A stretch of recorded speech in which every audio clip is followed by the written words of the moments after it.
नमस्ते दोस्तों। CBSE class 10th maths का पेपर आज हुआ है।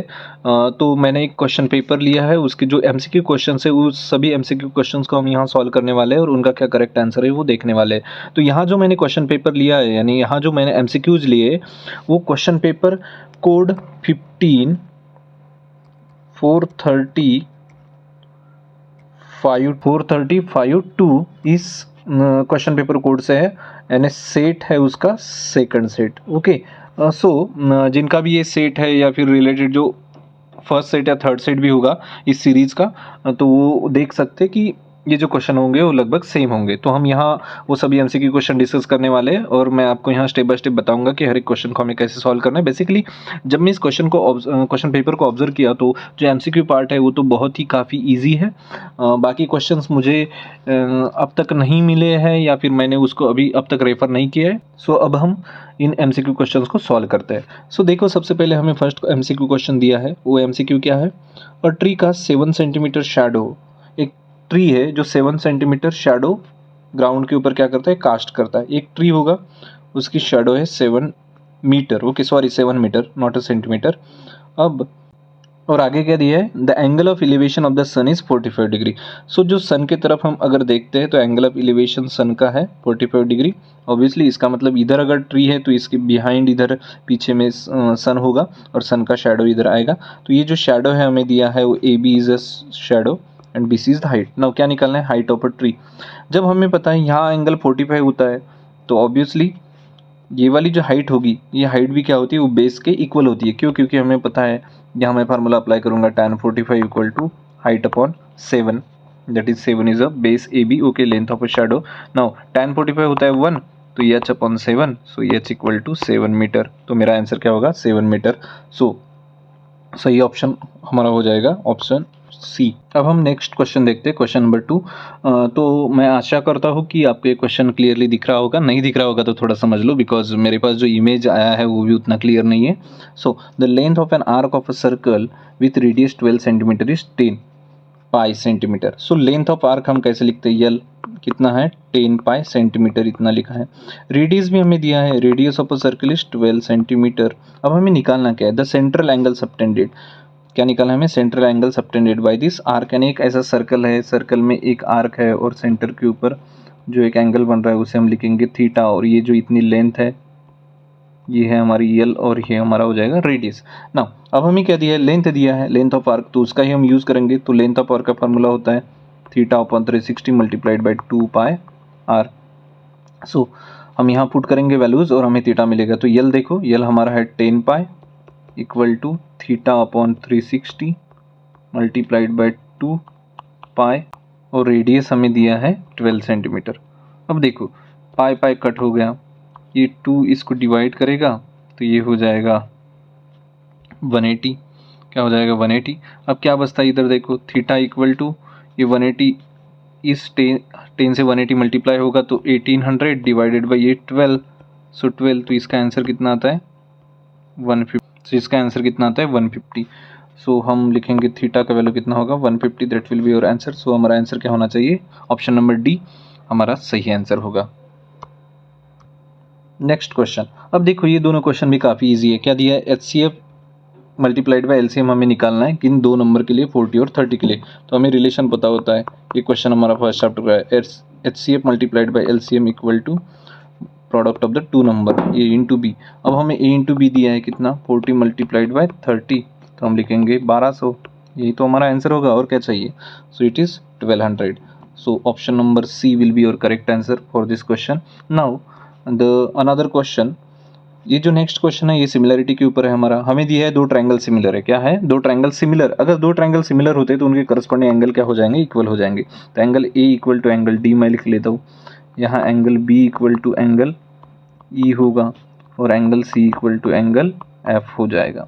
ओके, अब देखो हमें क्या दिया है? एंगल ए इक्वल टू दिया है 55। इसका मतलब ये लिख लिया मैंने 55। एंगल ई भी हमें दिया है 45 और एंगल सी हमें निकालना है। अब एंगल सी कैसे निकलेगा? देखो, अगर किसी भी ट्रायंगल में दो एंगल्स आपको पता है, अब अगर ट्रायंगल लेते हैं ट्रायंगल ए बी सी, तो ट्रायंगल ए बी सी में हमें ये ट्रायंगल ए है, बी है और सी है। अब ये और बी मुझे पता है कितना है? 55 प्लस 45 तो कितना हो जाएगा ये लगभग हो जाएगा डायरेक्टली 100। तो कितना बचता है bye angle sum property, angle कितना होना चाहिए 180 माइनस 100 होना चाहिए। तो इसका आंसर आना चाहिए हमारा 80 डिग्री। तो हम लिखेंगे यहाँ option number A will be my correct answer. क्या है इसका आंसर 80 डिग्री। अब ये जो क्वेश्चन नंबर 6 है ये कंसेप्ट के ऊपर डिपेंड है। Again it is related with the tangent and circles. So यहाँ हमें क्या दिया है, the angle between the two radia of a circle is 130 degree. तो एक सर्कल हम ले लेते हैं, इसमें दो रेडिया होती है ऐसी, ओके। तो इनके बीच का जो एंगल होगा वो हो गया 130 degree. Then the angle between the tangents at the end of this radii. अब इन दोनों रेडिया के एंड के ऊपर हमने दो टेंजेंट्स बना दी। तो ये एंगल 90 होते हैं हमें पता है। और एक प्रॉपर्टी ऐसी है कि क्या होता है, the sum of the angle between the tangent and the between the radio is equal to 180 degree. यानी ये दोनों एंगल, ये वाला एंगल और ये वाला एंगल क्या होते हैं, सप्लीमेंट्री होते हैं। तो भैया अगर ये 130 है तो ये ऑटोमेटिकली कितना होना चाहिए 50 होना चाहिए। तो हमारा आंसर तो डायरेक्टली आ गया, ये आधा मिनट भी नहीं लगा इस आंसर को लाने के लिए। सो हमारा आंसर हो जाएगा option number A, that is 50 degree. ना इस क्वेश्चन में थोड़ा सिंपल सा ट्रिक यूज करना था आपको। तो क्वेश्चन नंबर 7 हमें कहता है कि साइन स्क्वायर थीटा का वैल्यू है भैया 1/2। कितना है 1/2। हमें निकालना है tan स्क्वायर थीटा का वैल्यू। अगर इसको मैं इस स्क्वायर को अगर मैं ट्रांसफर कर देता हूँ तो क्या हो जाएगा, साइन थीटा इक्वल टू 1/√2। और साइन थीटा का √2 वैल्यू कब होता है, जब थीटा होता है हमारा 45 डिग्री। और फिर tan 45 कितना हो जाता है हमारा 1। तो इसको अगर स्क्वायर भी करते हो तो भी उतना ही रहेगा, tan square 45 degree equal to कितना होगा 1 ही रहेगा। सो हमारा आंसर कितना आना चाहिए 1 ही आना चाहिए। सो option number D will be the correct answer for this question. तो इसका आंसर क्या हो जाएगा 1। तो ऑप्शन डी आपको लिखना है, यानी आपको लिखना था। जिसका सही है वो अच्छी बात है, जिनका नहीं है उनको समझ लेना है। Now question number 8। तो इसमें देखो, the difference of mode and median of a data is 24। Obviously यहाँ आपको थोड़ा दिमाग लगाना था। तो यहाँ क्या है दिया हुआ कि जो मोड है और मीडियन है इनके बीच का डिफरेंस आपको दिया है, यानी हम लिखेंगे 24। अगर मैं मोड को x कंसिडर कर लेता हूँ और मीडियन को लेता हूँ मैं y, तो ये हो जाएगा x minus Y equal to 24। ये हो गया। अब देखो इसमें से अब क्या करना है वो आगे बताता हूँ। और द डिफरेंस बिटवीन मीडियन, तो हमें क्या निकालना है, हमें मीडियन और मीन के बीच का डिफरेंस निकालना है। किसके बीच का, मीन के बीच का डिफरेंस हमें निकालना है। तो कैसे, देखो यहाँ रिलेशन दिया है मीन और मीडियन का 24। दूसरा हमें रिलेशन पता है कि जब मीन मोड और मीडियन होते हैं तो दूसरा हमें पता है कि मीन मोड मीडियन में एक रिलेशन होता है, एम्पिरिकल रिलेशन, जिसे कहते हैं जो है mode equal to 3 median minus 2 mean. बस इसका यूज़ करूँगा मैं। अब देखो मोड मुझे पता है क्या, नहीं पता है। तो अगर मैं इस मोड, अब मुझे निकालना है रिलेशन मीडियन और मीन का, तो मैं इस मोड को एलिमिनेट करना चाहूँगा, यानी इसको गायब कर देना है मुझे। तो कैसे करूँगा मैं, यहाँ देखो x माइनस वाई, एक्स किसका वैल्यू है, मोड का वैल्यू है। अगर मैं इस y को इधर लेकर जाता हूँ तो x की वैल्यू कितनी हो जाएगी, x की वैल्यू हो जाएगी 24 प्लस वाई। तो मैं इस मोड की जगह लिख लेता हूँ 24 प्लस वाई।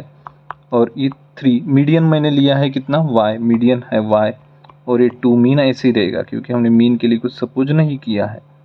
ये कितना हो जाएगा, इधर हम ट्रांसफ़र करेंगे 3y को, तो ये हो जाएगा 2y इक्वल टू -2 मीन। ध्यान देना है -2 मीन। अब हमें क्या चाहिए, हमें चाहिए मीडियन और मीन का डिफरेंस। तो देखो यहाँ अगर इस टर्म को मैं उधर लेकर जाता हूँ 24 mean equal to 2y minus 2 mean हो जाएगा। 2y माइनस 2 मीन आपको दिख रहा है, यहाँ 24 में 2 है, यहाँ 2 है, यहाँ 2 है, 2 अगर मैं कॉमन निकाल लेता हूँ तो ये कितना हो जाएगा, ये हो जाएगा मेरा 12। ये कितना होगा 12 हो जाएगा। और फिर यहाँ बचेगा y माइनस मीन, y यानी क्या है मेरा मीडियन है, y यानी क्या है मीडियन है। तो मीडियन माइनस मीन यानी कितना हो गया आंसर 12। तो हमारा आंसर कितना आएगा 12 आएगा। अच्छे से इस सॉल्यूशन को देखो, आपको समझ में आ जाएगा। नहीं समझ में आ रहा है तो थोड़ा बैकवर्ड लेकर जाइए वीडियो को, आपको करेक्टली स्टेप्स पता चल जाएगी। फाइन, तो इसका आंसर क्या होगा, option number B equal to that is 12। Now question number 9। इसमें देखो, the area of quadrant of a circle whose circumference is 22 centimetre. हमें एक सर्कल दिया है, क्वाड्रेंट किसे कहते हैं, जब कोई एंगल जो होता है सेंट्रल एंगल वो कितना हो जाएगा 90 डिग्री हो जाएगा। कितना होगा 90 डिग्री। तो क्वाड्रेंट के लिए हमारा थीटा होता है 90। तो अब हमें क्या निकालना है, इस क्वाड्रेंट का, ये पर्टिकुलर क्वाड्रेंट का हमें एरिया निकालना है। तो ये क्वाड्रेंट भी एक सेक्टर होता है, तो हमें जो फॉर्मूला अप्लाई करना है वो यही करना है, क्या, area equal to theta by 360 multiplied by pi into R square. Okay, तो ये फार्मूला अप्लाई करेंगे। इसके लिए हमें चाहिए रेडियस। अब मेरे पास रेडियस है नहीं, तो सबसे पहले मुझे कुछ हिंट दिए, क्या है, circumference of the quadrant. The area of a quadrant of a circle हो सरकमफेरेंस। हाँ, सर्कल का सरकमफेरेंस हमें दिया है, तो सर्कल का सरकमफेरेंस होता है 2 पाई आर इक्वल टू 22। तो यहाँ मैं अगर वैल्यूज पुट करता हूँ तो मुझे रेडियस मिल जाएगा, देखो कितना 22। ये 2 है तो इधर डिवाइड हो जाएगा। अब ये पाई भी डिवीजन में जाएगा तो यहाँ आएगा 22 और ऊपर आएगा 7। कैसा, क्योंकि पाई डिनोमिनेटर में जाएगा तो जो 22/7 है वो क्या हो जाएगा 7/22 हो जाएगा, रेसिप्रोकल। तो कितना आ गया 7/2 आंसर आया इसका। अब इन्हीं वैल्यूज़ को हम पुट करेंगे, इन्हीं वैल्यूज़ को इस दिए हुए फार्मूला में। तो थीटा हमारा है 90, ये हो जाएगा 360 माइनस पाई का वैल्यू है मेरे पास 22/7 और मेरे पास रेडियस आ गया 7/2। तो इसका स्क्वायर क्या हो जाएगा 49/4 होगा। अब देखो 90 1 जा 90, 94 जा 360, क्लियर। अब यहाँ 2 जा 4, यहाँ 11 हो जाएगा, यहाँ 7 है, ये 7 कट हो जाएगा, तो क्या बचा यहाँ देखो 77, 4 इंटू 2 8, 77/8 सेंटीमीटर स्क्वेयर। तो मेरा आंसर ये वाला, सो ऑप्शन नंबर डी मेरा आंसर करेक्ट आंसर होगा, दैट इज 77/8 स्क्वेयर सेंटीमीटर। अब ये जो क्वेश्चन है ये तो काफ़ी डायरेक्ट है, क्या है, मिड पॉइंट निकालना है किसका, लाइन सेगमेंट का, जिसके दो कोऑर्डिनेट्स हमें दिए। लाइन सेगमेंट के दो कोऑर्डिनेट्स है a -28 और b -64। अब मिड पॉइंट ही निकालना है तो मिड पॉइंट फार्मूला ही अप्लाई करेंगे। तो मिड पॉइंट फार्मूला हमारा होता है, क्या होता है, x1 x2 डिवाइडेड बाई 2। तो यहाँ वैल्यू पुट कर दूंगा, x1 मेरा है -2, x2 मेरा है -6, तो ये प्लस माइनस हो जाएगा, कितना हो गया -8/2 that is equal to -4। Similarly y निकालना है, सो y plus y2 divided by 2, y कितना है 8, ये कितना है 4, 12/2 6। तो मेरा आंसर क्या आना चाहिए -4 और 6 आना चाहिए। देखो -4 और 6 कहाँ है, ऑप्शन नंबर सी। तो मेरा करेक्ट आंसर होगा ऑप्शन सी, दैट इज -4 6। अब हम देख रहे हैं क्वेश्चन नंबर 11। अब मुझे पता नहीं आप में से कितने लोगों ने यहाँ कुछ कैलकुलेशन किया है या कितने लोगों ने इसको प्रॉपरली सॉल्व किया है। बाय ऑब्जर्वेशन हमें पता चलता है कि जो फिगर बन रहा है AP और APOQ वो एक स्क्वायर है। वो कैसे, तो देखते हैं, यहीं से मैं बता दूंगा कि आंसर क्या आने वाला है। So AP and AQ are the tangent, AP and AQ tangent है, हमें पता है। Are drawn from the external point A to a circle with centre O and incline to each other at an angle of 90 degree. तो इनके बीच का angle है 90 degree. Okay, if the length of each tangent is 2 centimetre, दोनों tangent की centimetre length हमें दी है, दैट इज 2 सेंटीमीटर। अब हमें क्या निकालना है, the radius of a circle. हमें क्या निकालना है, radius of a circle. Circle का रेडियस मैं ले लेता हूँ R और R। तो यहाँ सर्कल का रेडियस जो है ये हो गया मेरा R। अब R को हम कैसे निकालें, तो सिंपली एक डायग्राम हम बना लेते हैं। ये A P Q और O, देखो यहाँ है 90 डिग्री, ये हमारा R, ये है हमारा R, ये है 2 और 8 2। अब देखो भैया यहाँ 90 डिग्री है। अब हमें पता है कि जब ये टेंजेंट होती है तो इनके बीच का एंगल और ये जो एंगल होता है दोनों रेडिया के बीच का, इनका सम क्या होता है, सप्लीमेंट्री होता है, यानी 180 होता है। अगर ये 90 है तो ऑब्वियसली ये भी 90 हो जाएगा, यानी हो गया राइट एंगल। सिमिलरली हमें ये भी पता है कि angle between the tangent and the radio is right angle, so ये भी हो गया 90, ये भी हो गया 90, क्या हो गया, ये दोनों सब। अब देखो सभी एंगल्स हमारे क्या हो गए 90 90 हो गए। अब इसके कारण क्या होगा कि ये एक स्क्वायर बन जाएगा। फिर सर आप कैसे कहोगे कि डायरेक्टली 2 है, तो देखो मैं निकाल के देता हूँ आपको कैसे। अब इसको हम ज्वाइन कर लेते, क्या कर लेते, ज्वाइन कर लेते। तो क्या आपको दिख रहा है ट्रायंगल AP और O, ट्रायंगल AP और O ये राइट एंगल ट्रायंगल है। यहाँ मुझे ये साइड पता है, ये साइड पता है, तो मैं हाइपोटेनस निकाल लूँगा। कैसे निकालना है हाइपोटेनस हमें पता है, तो मैं OP का वैल्यू निकालता हूँ। देखो OP का वैल्यू आएगा बाय पाइथागोरस थ्योरम, ये 2 का स्क्वायर 4 प्लस इस 2 का स्क्वायर 4, तो ये कितना होगा √8। √8 यानी होता है 2√2, क्या होता है 2√2। तो ये वैल्यू अब की आ गई 2√2। अब यहाँ देखो P Q और O, ये वापस क्या है, राइट एंगल ट्रायंगल है, तो ये साइड भी इक्वल है, ये साइड भी इक्वल है, तो अगेन पाइथागोरस थ्योरम अगर अप्लाई करता हूँ तो क्या आएगा, R square plus R square equal to ये जो है ये हाइपोटेनस बन जाएगी इसके लिए, तो इसकी वैल्यू है 2√2, तो 2√2 का वैल्यू स्क्वेयर अभी देखा था हमने कितना होता है, 8 होता है, कितना होता है, 8 होता है, तो हम लिखेंगे इसको 8। ओके, सो सिंपल, ये हो गया 2r स्क्वेयर इक्वल टू 8, तो वापस आपको r मिलेगा अपने आप, कितना मिलेगा, 2 मिलेगा r, क्योंकि यहाँ 8 को 2 से डिवाइड करेंगे तो 4 आएगा, तो r स्क्वेयर इक्वल टू 4, तो r इक्वल टू 2, तो हमारा आंसर होना चाहिए B. So option number B will be the correct answer. अगर जिन्होंने सही किया है तो उनके लिए बहुत अच्छी बात है। ओके, अब अगले क्वेश्चन के लिए हम आगे बढ़ते हैं। अब हमें दिया है क्वेश्चन नंबर 12। ये 12 नंबर के क्वेश्चन में देखो क्या दिया है, तो पेयर ऑफ लीनियर इक्वेशंस, यहाँ थोड़ा सिंपल कंसेप्ट यूज करना था। पेयर ऑफ लीनियर इक्वेशंस, दो लीनियर इक्वेशन दिए जो दो लाइंस को रिप्रेजेंट करते हैं, 5y इक्वल टू 7 और इधर है 6x plus 5y equal to 11। Fine, have a unique solution, इन दोनों का यूनिक सोल्यूशन होगा, क्या होगा, यूनिक सोल्यूशन होगा इफ। अब इफ में हमें फाइंड करना है कि अब के की कोई कौन सी ऐसी वैल्यू नहीं लेनी चाहिए जिसके कारण इन दोनों इक्वेशंस का या इन दोनों लाइंस का जो सॉल्यूशन मिलेगा वो एक यूनिक होगा, यानी ओनली वन सॉल्यूशन होगा।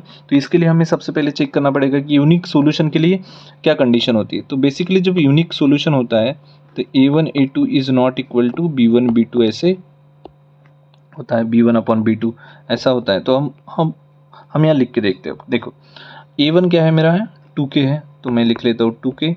a2 क्या है मेरा 6 है, so I will write here 6 not equal to b1 क्या है 5, b2 क्या है मेरा 5 है। अगेन ये डिवाइड हो जाएगा तो क्या बचा है यहाँ k/3 not equal to 5 upon 5 that is equal to 1, तो इसका क्रॉस मल्टीप्लाई होके k is not equal to 3। इसका मतलब k का वैल्यू 3 नहीं होना चाहिए, तभी इन दोनों लीनियर इक्वेशंस का जो सॉल्यूशन आएगा वो यूनिक होगा, यानी ओनली वन सॉल्यूशन होगा। तो k इक्वल टू के नॉट इक्वल टू 3 ऑप्शन देखना है हमें, तो ऑप्शन नंबर ए में वो वैल्यू है के नॉट इक्वल टू 3, तो हमारा आंसर क्या होगा, ऑप्शन ए। क्वेश्चन नंबर 13 तो काफ़ी इजी था, ये क्वेश्चन तो शायद सभी लोगों ने किया होगा।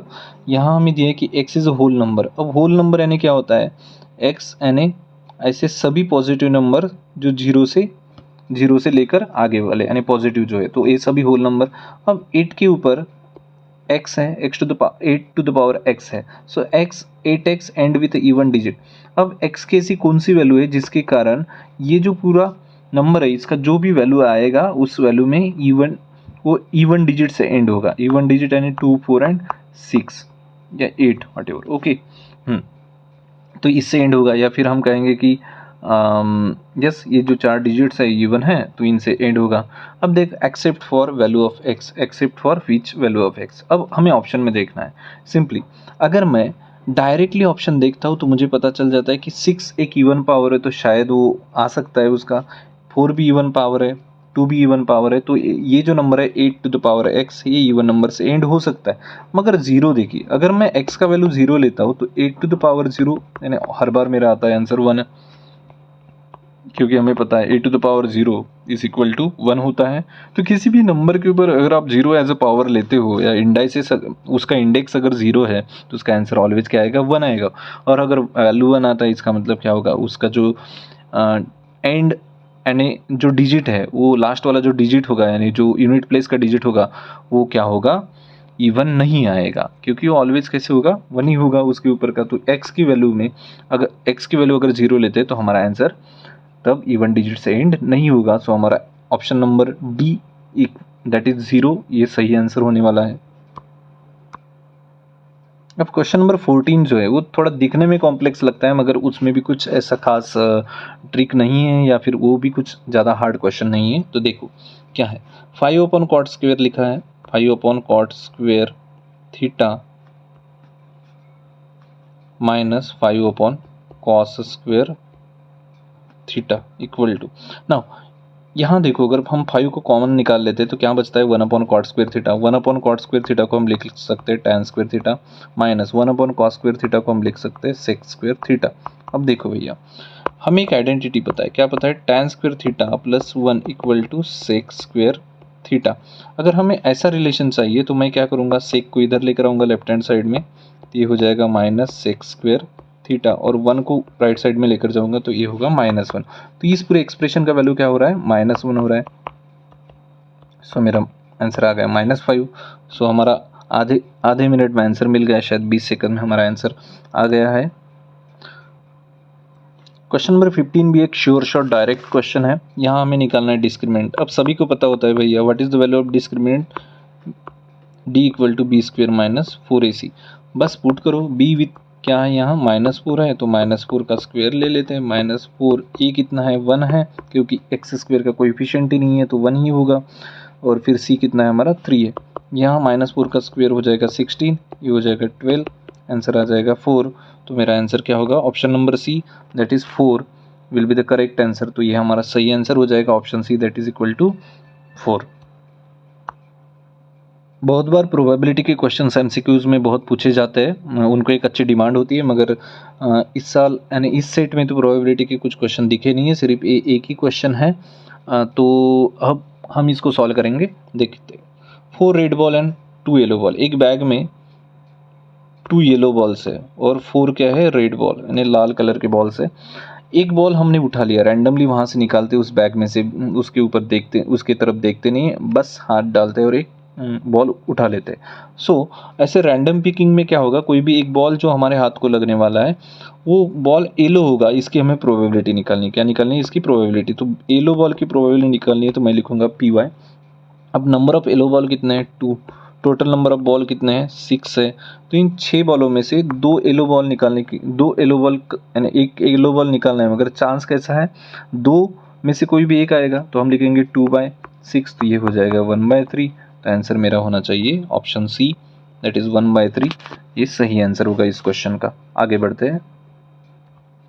अब ये जो क्वेश्चन है ये आप इजीली दोनों मेथड से कर सकते हो। एक तो एक जो मेथड है आपकी वो स्प्लिटिंग मिडिल टर्म यानी फैक्टराइजेशन मेथड, दूसरी मेथड है आपकी डायरेक्ट फार्मूला यानी क्वाड्रेटिक फार्मूला।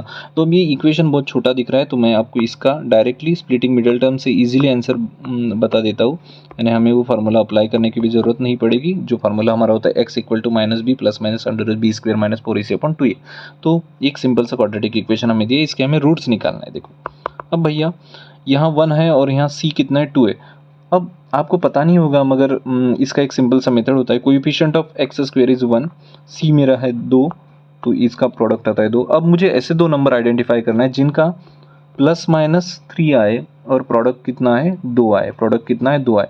तो मैं यही दो नंबर लेता हूँ, 1 × 2 कितना होता है, 2 ही होता है, और 1 + 2 कितना होता है, 3 होता है। तो मैं क्या करूँगा, इस 3x को 1x यानी x और 2x में क्या कर दूंगा, फैक्टराइज कर दूंगा, यानी स्प्लिट कर देता हूँ। क्या कर देता हूँ, स्प्लिटिंग मिडिल टर्म मेथड इसे कहते हैं।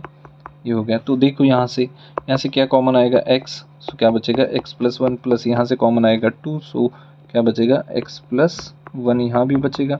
यहाँ से दिख रहा है ये कितना है, x + 1 एक फैक्टर हो गया, दूसरा फैक्टर है हमारे पास x + 2 that is equal to, अब x + 1 तो इसका वैल्यू हो जाएगा x इक्वल टू -1, x + 2 तो यहाँ से हमें मिलेगा -2। तो हमारा आंसर क्या होना चाहिए, what are the roots, -1 and -2। तो ऐसा हमें ऑप्शन देखना है। ऑप्शन नंबर ए में -1 और -2 है, तो ये हमारा करेक्ट ऑप्शन होगा, यानी करेक्ट आंसर होगा इस क्वेश्चन के लिए।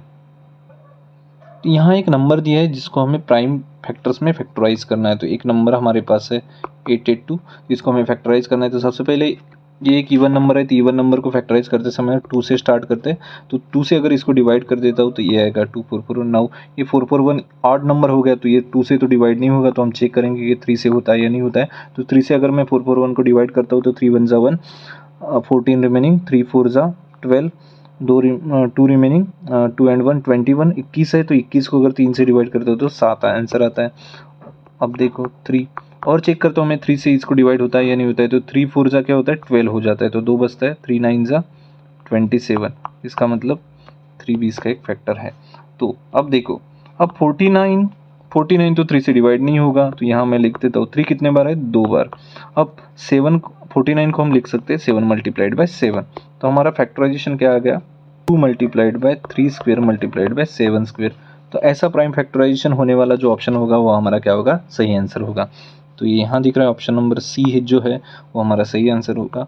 Option number C will be the answer of this question. अब हमें इस क्वेश्चन पेपर के जो एमसीक्यू क्वेश्चंस थे यानी जो ऑब्जेक्टिव क्वेश्चंस थे 20 क्वेश्चन, उनमें से जो लास्ट क्वेश्चन है उनको देखना है। बाकी सब जो क्वेश्चंस थे एमसीक्यू तो हमने कर लिए। अब यहाँ एजर्शन रीजनिंग क्वेश्चन दिए हैं 2। बेसिकली आपको पता होगा कि एजर्शन रीजनिंग में 4 ऑप्शंस होते हैं। पहला जो होता है वहाँ ए एजर्शन और रीजन करेक्ट होता है और वो रीजन जो होता है उसका करेक्ट आंसर होता है। दूसरा जो होता है वहाँ क्या होता है, एजर्शन रीजन दोनों करेक्ट होते हैं मगर आर उसका सही रीजन नहीं होता है। थर्ड में होता है assertion correct, R is not correct. Fourth में होता है एजर्शन रॉन्ग और आर इज करेक्ट। ऐसा तो आपको पता है, वो आप रेफर कर लेना। क्या दिया है 19 क्वेश्चन में, कॉमन डिफरेंस ऑफ एपी। एक एपी हमें दिया है 5 1। आई होप कि आपको ये इमेज दिख रहा होगा क्लियर। क्या दिया है एपी 5 1 -3 -7। सो ये एक डिक्रीजिंग एपी है तो इसका जो कॉमन डिफरेंस होगा वो माइनस में ही होना चाहिए, मगर यहाँ +4 दिया है। क्या दिया है भैया, यहाँ +4 दिया है। तो इसका मतलब हमारा एजर्शन तो क्या हो गया, एजर्शन ऑलरेडी रॉन्ग हो गया। अब रीजन की तरफ जाते हैं। Common difference of any AP that is A2 A3 up to the AN is obtained by the formula D equal to AN minus AN-1। यानी nth टर्म में से जब हम nth टर्म से पहले वाली टर्म अगर माइनस करते तो हमें कॉमन डिफरेंस मिलता है। सही है, ये तो कॉमन डिफरेंस का फार्मूला ही हो गया, that is nth term minus n-1th term. तो हमारा रीजन क्या है, सही है। तो इसका जो आंसर होगा वो ऑप्शन नंबर डी इसका सही आंसर होगा, जहां लिखा है एजर्शन इज रॉन्ग और false and reason is correct. So reason वाला जो स्टेटमेंट है वो करेक्ट है और ये रॉन्ग है, तो हमारा ऑप्शन डी इसका आंसर हो जाएगा। Now next, the probability of getting a number 8 on rolling a die. जब हम डाई थ्रो करते हैं तो बेसिकली वहाँ 6 ही चांसेस होते हैं, यानी 6 आउटकम होते हैं, 1 2 3 4 5 एंड 6 होते हैं। यहाँ कोई 7 और 8 ऐसा नंबर हमें डाई के ऊपर नहीं मिलता है। इसका मतलब है उसकी प्रोबेबिलिटी जो 8 अगर नंबर मिलना है तो उसकी प्रोबेबिलिटी क्या होगी, 0 ही होगी, क्योंकि वो पॉसिबल इवेंट ही नहीं है ना, वो तो इम्पॉसिबल इवेंट हो जाता है। तो इसका मतलब है कि उसका प्रोबेबिलिटी 0 होता है। सही है एजर्शन हमारा। देखो अब इसका reason, the probability of impossible event is 0। सही बात, जो पॉसिबल ही नहीं है, जो इवेंट हो ही नहीं रहा है, क्योंकि उसके आउटकम ही अगर आपके पास नहीं है, इसका मतलब है कि वो इम्पॉसिबल इवेंट है और ऐसे इवेंट की प्रोबेबिलिटी ऑलवेज क्या होती है, 0 होती है। तो यहाँ जो गेटिंग नंबर 8 है ये इम्पॉसिबल इवेंट है, अभी मैंने बताया था। इसका मतलब हमारा रीजन स्टेटमेंट क्या है, करेक्ट है। तो जब एजर्शन और रीजन दोनों करेक्ट होते हैं और रीजन एजर्शन का बहुत सही यानी सही एक्सप्लेनेशन होता है, तो हम ऑप्शन नंबर ए यानी फर्स्ट ऑप्शन चूज करेंगे। तो हमारा आंसर क्या हो जाएगा इस क्वेश्चन का, लास्ट क्वेश्चन का आंसर होगा हमारा ऑप्शन ये। सो मुझे आशा है कि ये सभी सॉल्यूशंस आपको समझ में आए होंगे, सभी स्टेप्स आपको समझ गई होंगी और आपको ये भी पता चला होगा कि आपने कहाँ सही किया है और कहाँ रॉन्ग किया है। तो एक मेरा एक प्रयास था कि जो क्वेश्चन पेपर सेट मेरे पास अवेलेबल था या फिर मुझे जो अवेलेबल हुआ उस क्वेश्चन पेपर सेट का मैंने यहाँ सॉल्यूशन आपको प्रोवाइड किया है। इसके जो बचे हुए क्वेश्चन है थ्योरेटिकल क्वेश्चन, उसका भी मैं आपको सॉल्यूशन प्रोवाइड करूंगा। और जो बाकी सीरीज वाले जो पेपर है या सेट वाले पेपर है, अगर उनके एमसीक्यूज मेरे तरफ पहुंचते हैं या मुझे अगर कोई प्रोवाइड करता है तो उनके भी मैं एमसीक्यू सॉल्यूशन ऐसे ही प्रॉपर्ली आपको सॉल्व करके दूंगा। तो अगर ये वीडियो आपको पसंद आया है और ये वीडियो सॉल्यूशन अगर आपको अच्छा लगा है, सभी समझ में आ गया है, सो आप इस चैनल को सब्सक्राइब कर सकते हो। मैं आपको फोर्स नहीं करूँगा but it will going to support me. तो आप चैनल को सब्सक्राइब करिए, वीडियो को शेयर करिए और लाइक भी करिए। और अगर आपके पास अदर सेट्स के क्वेश्चन पेपर है तो मुझे प्लीज़ फॉरवर्ड करिए, सेंड करिए, मेल के ऊपर सेंड करिए या फिर मुझे टेलीग्राम में मैसेज करिए। टेलीग्राम का जो चैनल है उसका भी मैं लिंक आपको इस डिस्क्रिप्शन में दे देता हूँ, सो आपको ईजी हो जाएगा। So thank you so much.